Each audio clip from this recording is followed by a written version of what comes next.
Hello and welcome to another edition here on Fifi Banson TV. If you had just joining us for the very first time, all you have to do is to go to YouTube or check us out on Facebook, Fifi Banson TV, subscribe to the channel, and then you keep getting all the very good interviews we put out here. Every video we put out there, make sure that you press on the notification button, and then you'll be able to get notification on all the videos we put out there. This is what I call sensible conversations. Right here in the studio with me today, we're going to have a chat with somebody who's been two-time world champion. His name is the King Kong. I'm sure many of you know him as King Kong. Joseph Agbeko is my very special guest. Champ, good to see you. Same here, good to have you here. You're looking good. Thank You're you. looking very good, fresh and young. Plenty money has come, I'm sure. We give thanks to God. Champ, I mean, one of the things that I keep saying every time is that you're one of the most underrated boxers. Why do you think it is so? I don't know. Because you're a Sometimes, two-time world champion. yeah. Sometimes, I say maybe it's because I'm from the Volta region, but I don't like to talk about that more because it will feel like it will look like I'm being a little tribalistic. Because I grew up in Accra Central. I stayed there for some length of time before moving away. But I feel the boxing community doesn't accept and value me as to what I have achieved in the Why? sport. I don't know. Because, That's why. because you grew up in the middle of, Yeah. I mean, Bukom, all those places Yeah. are the mecca of our boxing in Ghana, Yeah. so to speak. But you grew up among those people, Yeah. you know, so, and you become two-time world champion. So why are you not rated the same way as the Iquotes, the Joshua Clotes? Why are you not rated the same way? Yeah, that's one thing I don't know. I feel, sometimes I don't like to talk about these things because sometimes it gets me a little emotional, and sometimes it makes you feel like, why did you even put your life on the line for this sport where the sport cannot love and value this much? There was a time I went to Bukom Boxing Arena to watch boxing, and I was seated. Sometimes it's a little embarrassing to be saying that, but I feel the boxing community should know how to value their own, or else then they don't give value to their sport. Yeah. There was a time I was watching boxing at the Bukom Boxing Arena, and I was seated at the front row at the ringside, and the announcer was mentioning like important personalities who were there and so on, and I was there for a long while and I wasn't hearing my name. I wasn't hearing my name. So even as I was seated, there was this boy, he's my boy, Samuel Techi, one super talented boxer. I see him going far. Samuel Techi was seated at the stands inside, like not at the ringside, at the crowd, like the top inside, because he want to hide himself. So he was seated there with some few group of people, and he was wearing the hoodie, hidden there. So he even called me because he can see me at the ringside. So him and we are talking, and I said, "Oh, I like what he's doing because he's trying to hide himself. Well, that's good. So he should keep it up." And to my surprise, they were able to see Samuel Techi at that far to even announce his name in the ring. And King Kong was sitting in front of you, someone who has even achieved even higher than some of your great champions. You cannot call, when you want to mention the great of Ghana boxing, Of course, DK Poison, if he hadn't opened the door, nobody would be able to open it. You know, Azuma Nelson, the greatest ever. Or maybe even in history, you know, if you want to go into the back in the day, I mean, Floyd Robertson and all of those people played their roles. But in modern day trends, if you want to mention DK Poison, Azuma Nelson, Nana Okonedu, yes, you have to mention me. I have achieved 2 times to become a champion, right? It is the toughest thing for a sport and a boxer to do. But to become a champion becomes a very easy to become like to do in boxing. But to become a 2 times world champion is like the toughest. You see people 2 times, 3 times. It's not easy. You see somebody who is a champion today, and once he loses the title, it's hard for them to come back again. Yeah. Look at Richard Comey. I believe he can become a champion again, but he's struggling to make it. Look at Isaac Dogbe. I see a lot of potential in him that he can become a champion again, but it's tough. You know, Floyd Mayweather. Yeah. I see Floyd Mayweather to be greatest in boxing because he has never lost in boxing. Muhammad Ali has lost. Some of the great champions has lost, but they still respect Muhammad Ali and other champions even more than Floyd, who has never lost. Because boxing believes that until you lose and you come back again, then they can call you a champion. Because losing and coming back again is the toughest. And Zuzuma has achieved it so many times. Nana Okonedo has achieved it. I am the 3rd person who has achieved 2 times world champion. And even with that, the boxing community doesn't even value what they have. You know, it's embarrassing to say that sometimes. When you go to the Bukom boxing arena, there's pictures when you enter into their press zone where you see all the champions in there. And you can see every champion, including the babies. I say the babies because they came after me. You, you know, and all of them are there. And the people who control the facility, the people who control the boxing, that is the GMBA and all other the boxing community. They know all the champions, and they can't even see that one significant person is missing over there. So you mean in that particular area, your picture is not even there? I can't even find myself. I went there one time. There was a program they were doing, and they invited me, and I went there, and I was trying to locate myself in the pictures, and I looked side, and I couldn't find myself. Then I started laughing, like. It's a mixed feeling. I was like, what is wrong? Is it because I'm from the Volta region? I don't know.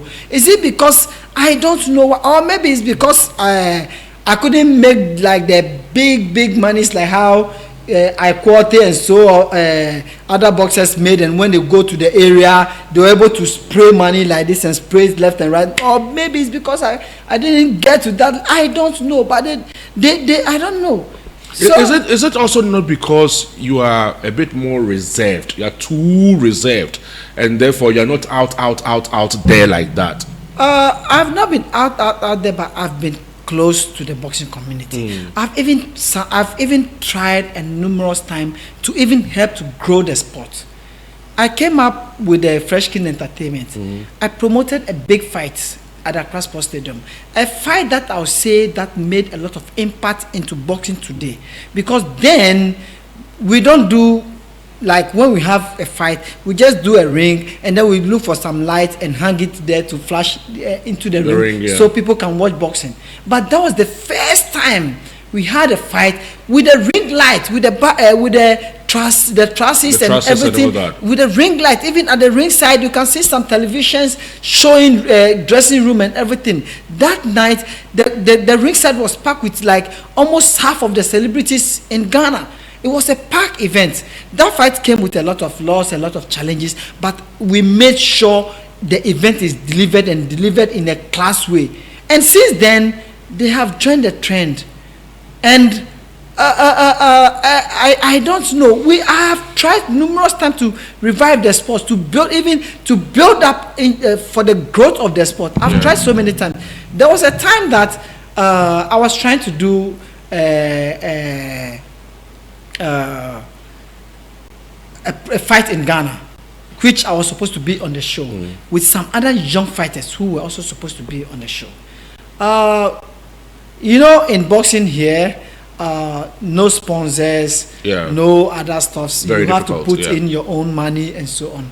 So we did put in our own money, try to do stuff. We had some other sponsors online who want to sponsor, but they all have to see you do it before they come through for you. And that we were having a little challenges at the latter part of the event, but we want to make sure the event will be delivered. The boys, it got to a time for weighing. The boys went to the weighing. Everyone was at the weighing. I was putting stuff together to go to the weighing, and then the Ghana Boxing Authority canceled the fight. That was the time of lawyer Peter Suenis. Yeah. They canceled the fight because they didn't allow the fight to happen. Why? And why? They said they have their rules and regulation. They have something on it that when you fight before a fight has to happen, you have to submit all the pieces for the boxes, the pieces of the boxes. You have to submit it to the Ghana Boxing Authority before the fight will happen. And my brother, you can go to the boxing community, ask every promoter, ask everybody. They have never ever in their life executed that particular rule. They have never ever done it before. A lot of rich guys who has ventured into this boxing, they have run away with boxers' money. Because boxers in Ghana, they are not so hungry about how they are going to make in Ghana boxing. Their hunger is for making money abroad. Yeah. So they don't even care if they have to pay money to be able to fight so that their ranking will go higher for them to. So they don't even care about that. People has run away with promoters. They don't do that. So why must it start from me? A professional boxer who has put your but they didn't consult you to have that conversation with you that this is what you should do. They called me like a few days to the event to have a meeting with me, few days before the event, and then they told me they want to exercise that policy. And I told them, you have never exercised this before. Why should it start from me? We have a fight. Yes, of course, we haven't paid fighters. But normally in Ghana, not normally, still now, we still pay fighters after a fight. So why should it start from me? So we have sponsors online who will also pay us after the event and stuff. So let's finish the event so that we can take care of the distance. And the fight was cancelled. And boxers are in. Boxers are starved to make their weight. And they have come in to make weight and then they can fight. And a whole boxing president doesn't care about his fighters. Even if things has gone bad in some way, you can see that. Do you think you became a target? That is how I see it. If things has gone bad in some way, if there's some things that are not good, maybe some may have come from my side, maybe some may have come from other side.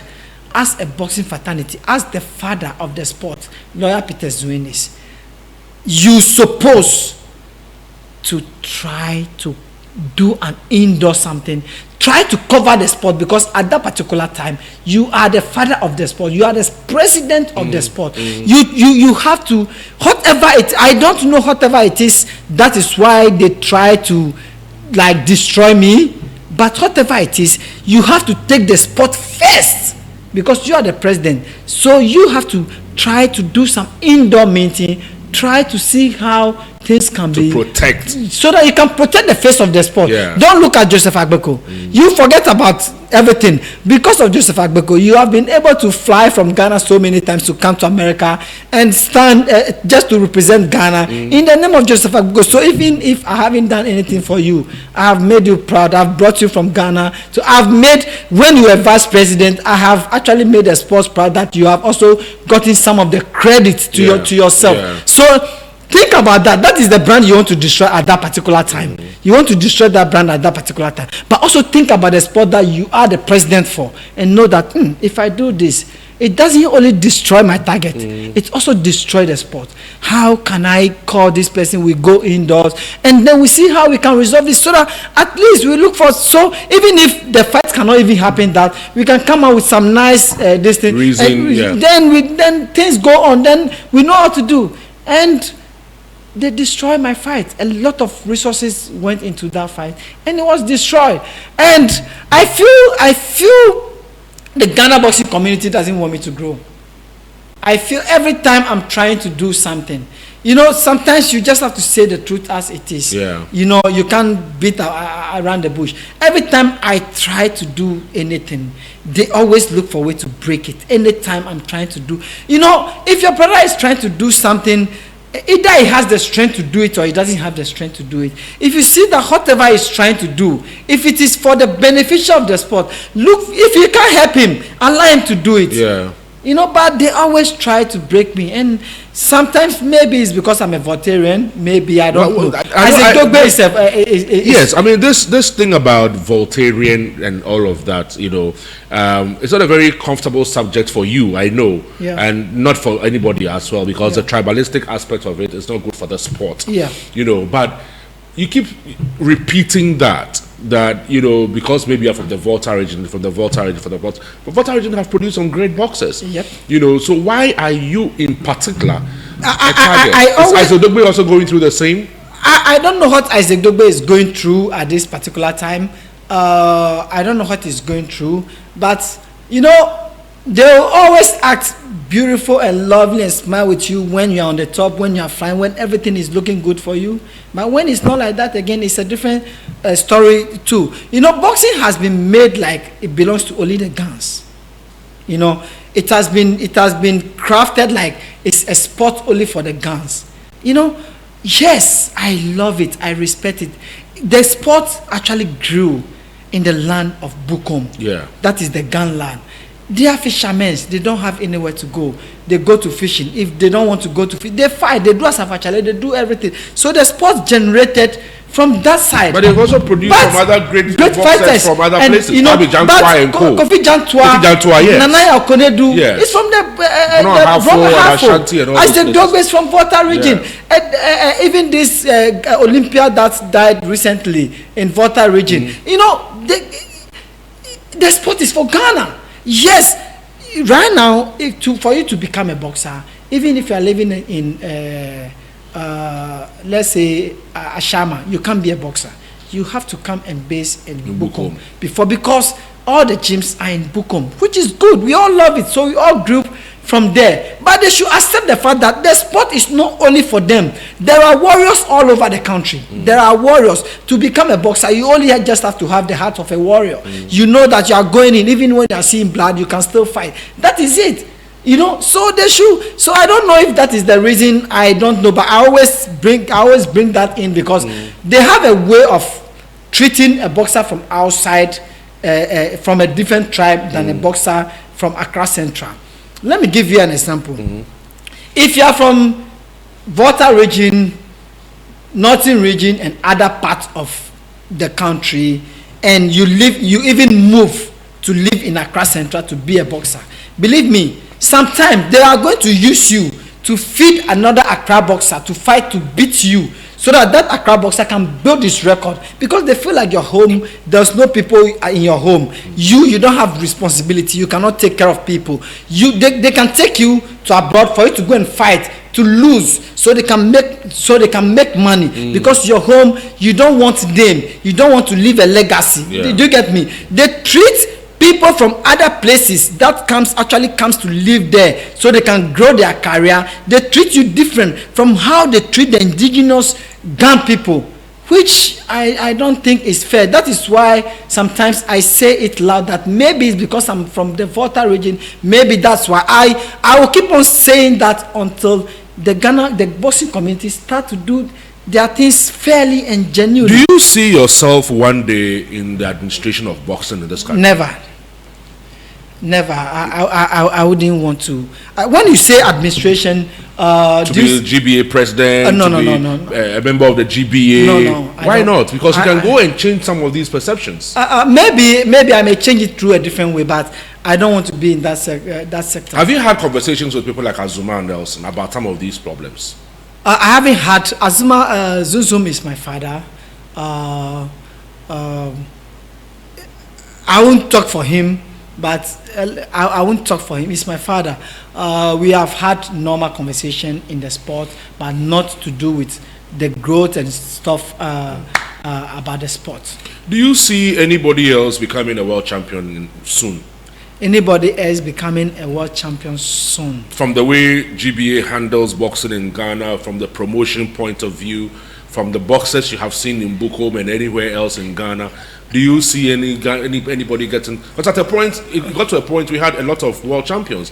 We had yourself, we had Ikote, we had Joseph Clote, we had Danaya Aknedu, we had Azuma, we had, we've had a lot of champions, even sometimes at the same time. I would say that Ghana is a boxing nation. There are a lot of young and super talented boxers out there. When you go to Accra Central, maybe every morning at the beach, or you go to the gyms in the evening, believe me, you will see talents training there are so many talented boxers there. They are working hard. Their hunger level is so high. And I believe any of them could become champions. Any of them. They are super talented. They are learning. The trainers are dedicating their life to the sport.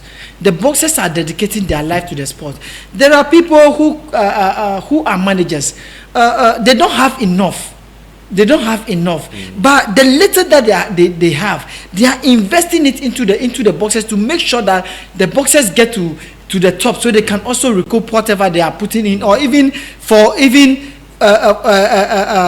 the credits, even not for what they get in terms of financial, but for them also to be recognized that they play this role. So when you go to Accra Central, people are there, they are doing that job, that we can produce so many champions.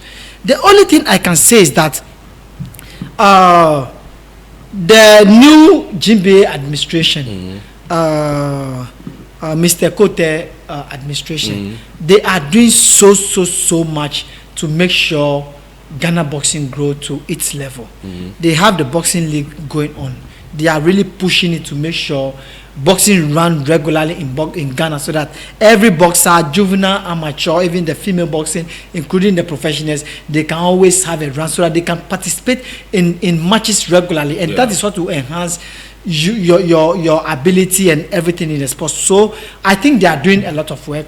My advice to the boxing fraternity is that I feel the GBA should now get a little closer to the American boxing community, because everything that we are doing, we are looking up to them. They know the administration. They have the better this thing when it comes to the management of the sport.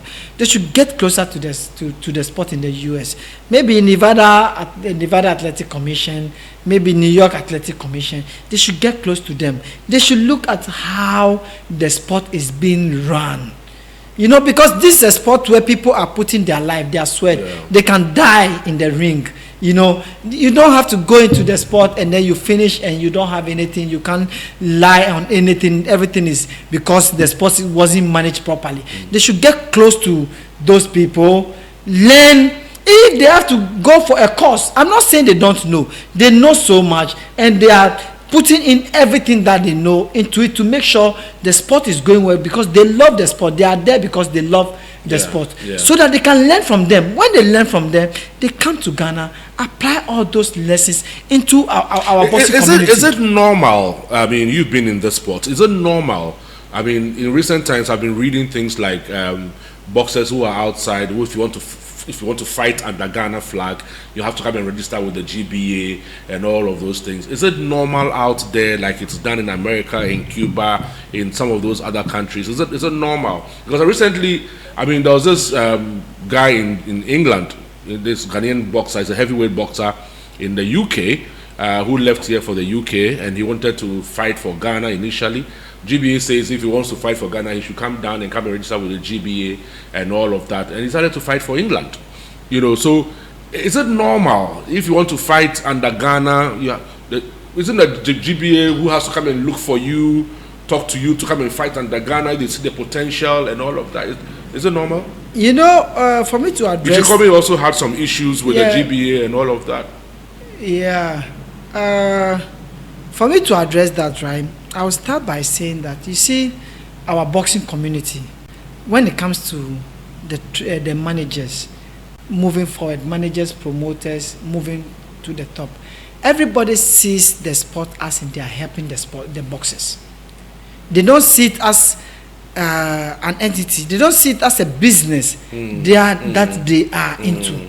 They all see it like, oh, I'm your manager, I'm helping you. Maybe tomorrow, if you can't become a champion, so I'll just be losing my money. So I'm just helping you. The promoters, they see that because sponsors are not in, they are putting their money. Maybe the gate, they don't raise anything, so it is help that they are helping. That is how all of them see the sport. But I think we are in a time where they have to see it as a full business that they get into it, so that they don't treat boxers like beggars. They don't treat boxers like this thing, so that they will value the boxers and know that the boxers are the business, so they can treat them. You know, when I go to Duncan treats me like a king. I see him like I used to know. I got to know about him during the Zuma Nelson time. So I see him like some special human being. But when I'm with him, he treats me like a king. He treats me special because he knows that without you, he's not going to get his check. Yeah. You know, when I'm in an example like I'm with my manager, maybe we are getting into an elevator. He tried to play very, very safe to make sure that you are safe because you are his cash cow. Yeah. He has to protect you. He has to treat you like very special because without you, he can't take care of his family. Did you get me? Yeah. That is how all the people around the boxing in America, from the trainers to managers, promoters, that's how all of them treat boxers, because they put their life on the line so everyone else can get a check. But over here in Ghana, boxers are like trash. They are like beggars. We don't value them. We don't treat them like how we are supposed to treat them, for them to feel like I'm the business, for them to feel like now let me kill myself for these people because these people value me that enough. Yeah. They don't do that. You know, right now, when GFA sees a good player out there, they will chase him and try to convince him to come and play for Ghana. To come and play for Ghana. Do you get me? We see a boxer who is fighting abroad, that we see a lot of potential that he will do well and raise the flag of UK high. Let us.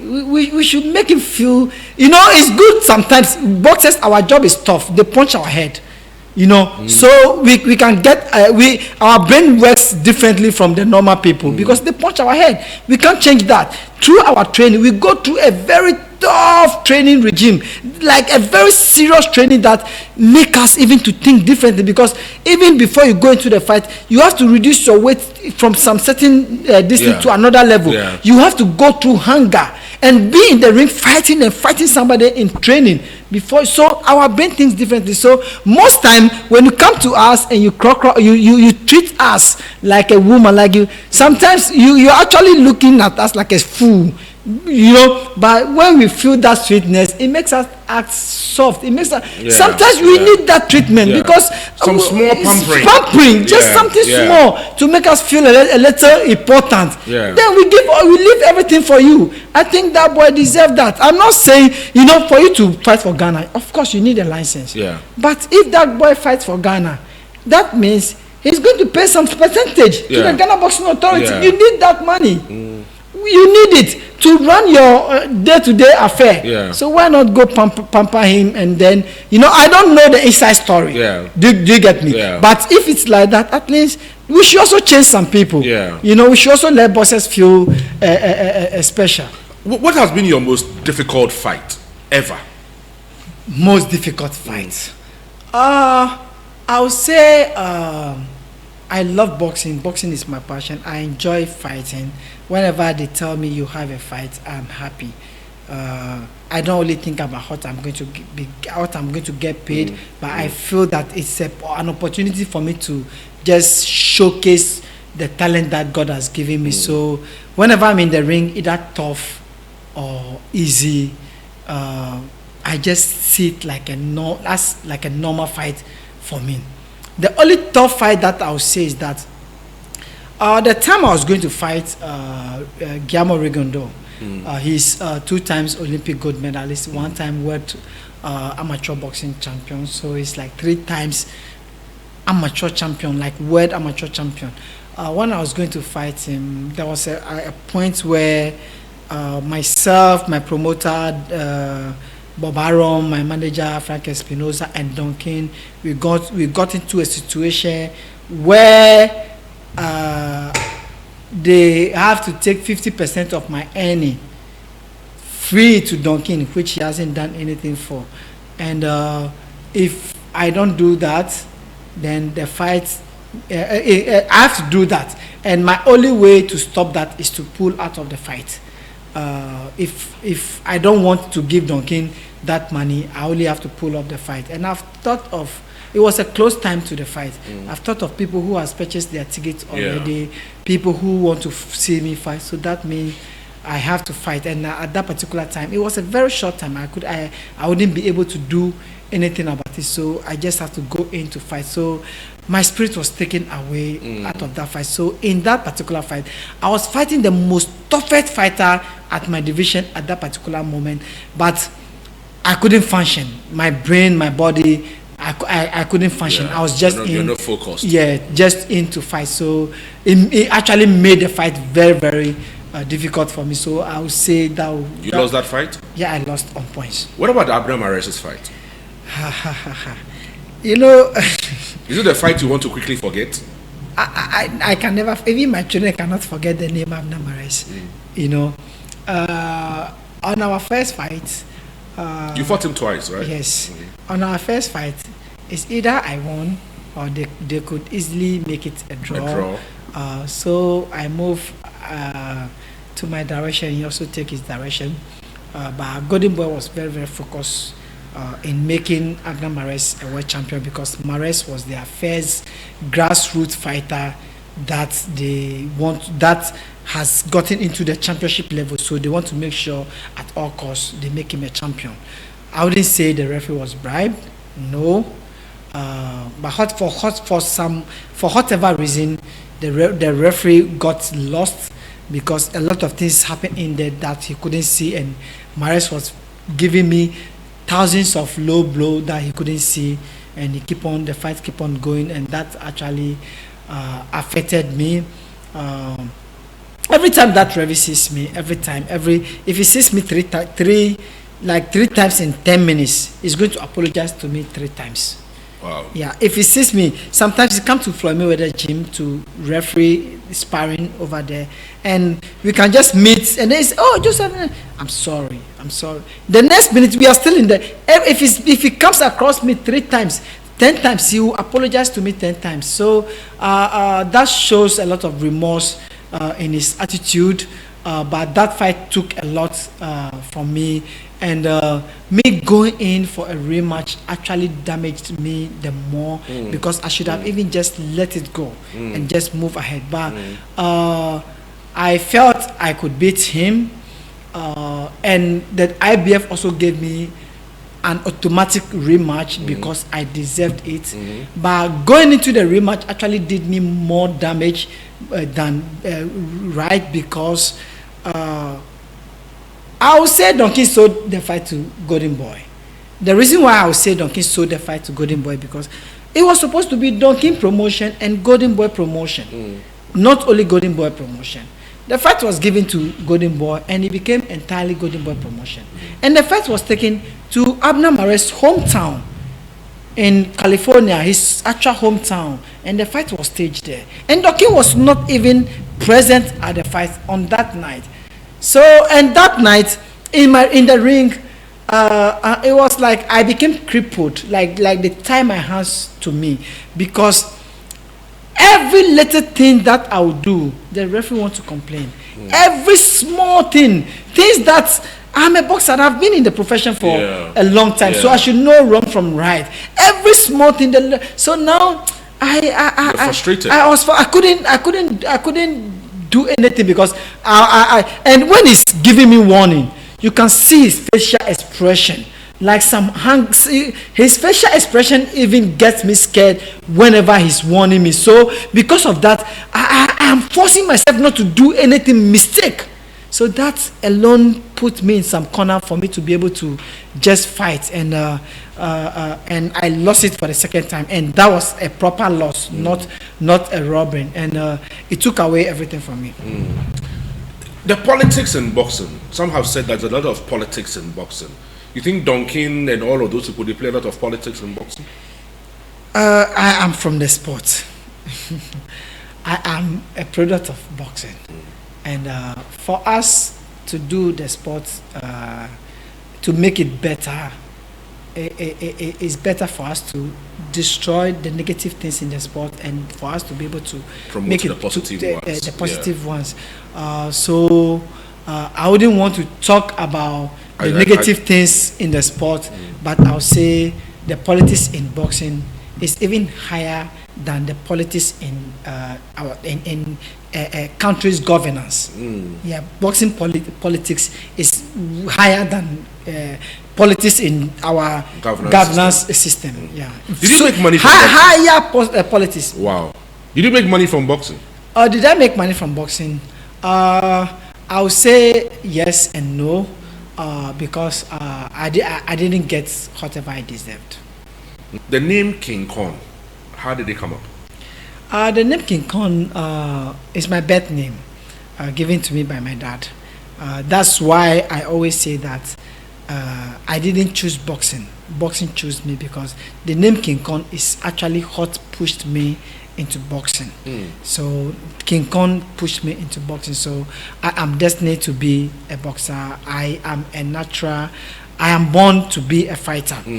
That is how I'll say it. So my dad gave me King Kong Agbeku Ameto. But so it's Joseph King Kong Agbeku Ameto. It wasn't Joseph. It was Agbeku Ameto. King Kong Agbeku Ameto. Okay. King Kong was actually my first name, as in my English name. When you want to say English name, that's what my dad gave me as my English name, King Kong. I added a Joseph because during my school time, as I was growing, I realized most of my mates had English names. Okay. We call it Christian names. Yeah. So I realized that, okay, I also need a Christian name. So I named myself Joseph, not from my parents. So I named myself Joseph. But King Kong was actually the name that my dad gave me. But do you know the character King Kong? Yeah, I've watched most of the series of King Kong movie, because I'm King Kong, so I have to know King Kong. So King Kong is born in me. I'm actually the one and only living King Kong. When you want to put it properly, I'm the one and only living King Kong, because the one we know is a character in a movie which does not exist, but I exist. But I want the public to know that I am still Joseph King Kong Agbeko. Agbeko has played a lot in my life. But I would prefer, going forward from now, I would prefer for people to address me as Togbi Kaleto. Togbi Kaleto. The second. The second. Why so? Togbi Kaleto the second. Because first of all, are you not a chief? I am born a king. I was born a king, and I'm done with my career as a warrior in the ring, and it's time for me to live my life as a king. So I'll prefer for people to address me as Togbi Kaleto the second. That does not take the name Agbeko away from me. Yeah.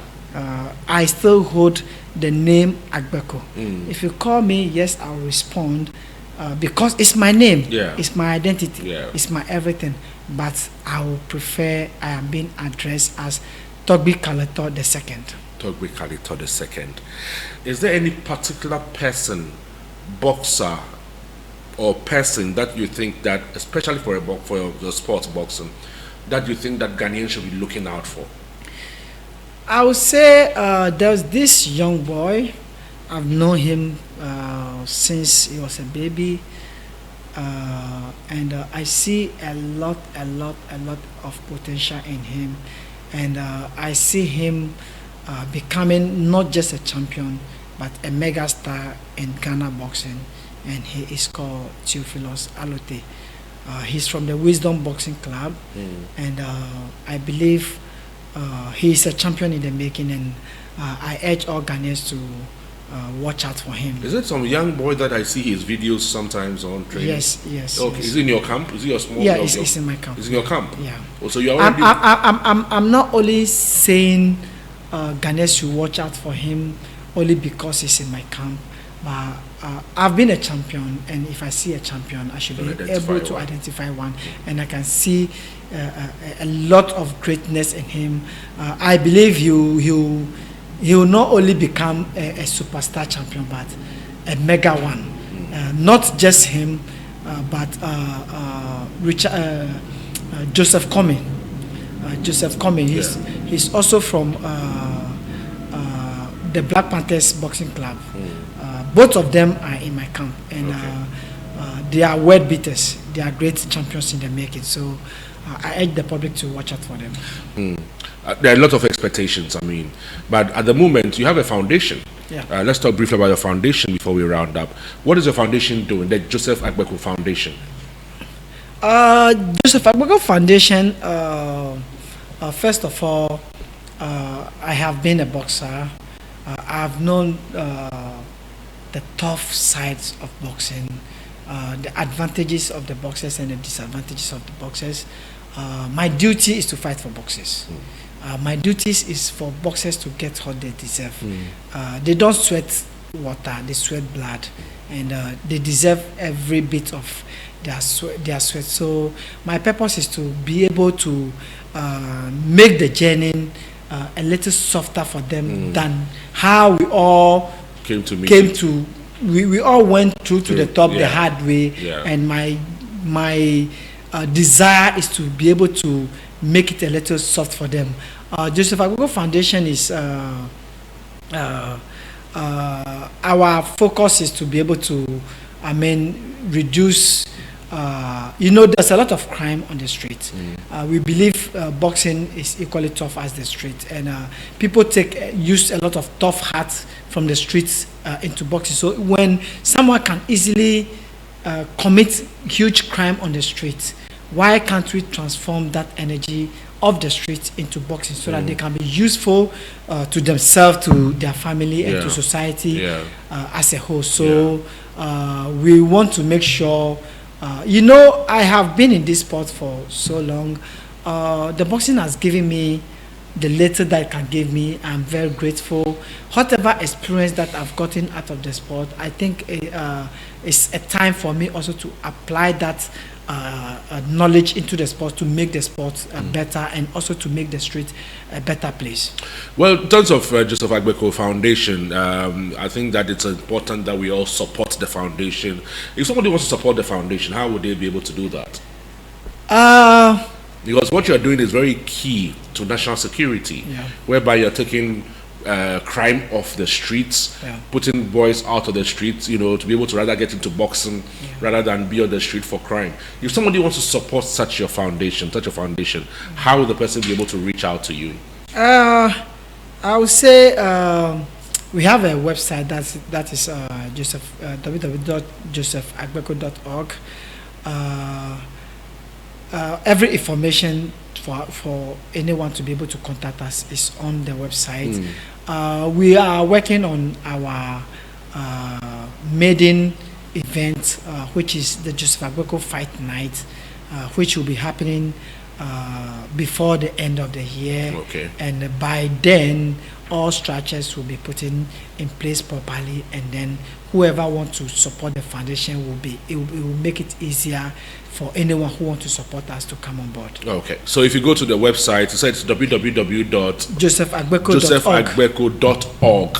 Go to that website, check out every information about the foundation is there if you want to support the foundation. Something that is very key to our security, taking off people from the streets, from crime, into the boxing ring is a very big call. Joseph, we want to thank you very much for coming on our show today. But how's family? How many kids do you have now? I have two. 2 kids. Yeah. Boy, girl. 2 girls. 2 girls. Yeah. No boy to do boxing for you. Oh, very unfortunate. But it's not too late. You can have one boy. Yeah, boy will come definitely. We are waiting on God. On the Lord. Okay. Because if you want to say you want a boy, you end up building a girl factory. Yes, so we will just produce whatever God gives us. We will accept it. So thank you for the opportunity to host me on your show, and thanks for supporting my career throughout the year from the beginning till now, and we will always I'll always be grateful for your support. It's an honor to have you here, and for you as 2-time world champion, some of us, we really appreciate you very much. We are grateful to you for honoring our invitation as well, and want to thank you so much. We wish you all the very best in the rest of your business. I know you went to a lot of businesses. We wish you the best in your business. Not many people finish their boxing careers and look as good as he's looking, because he's invested well, he's doing some good businesses, and we wish you the very best of yourself, your family, and everybody else, and especially of your foundation. We'll all come on board to see how we can support it. Joseph, thank you so much. Thank you. Thank you so much. And for those of you watching us, definitely this is our conversation with Joseph the King Kong Agbeko, 2-time world champion. I'm sure many of you have enjoyed this conversation. We're back again with another sensible conversation on Fifi Banson TV.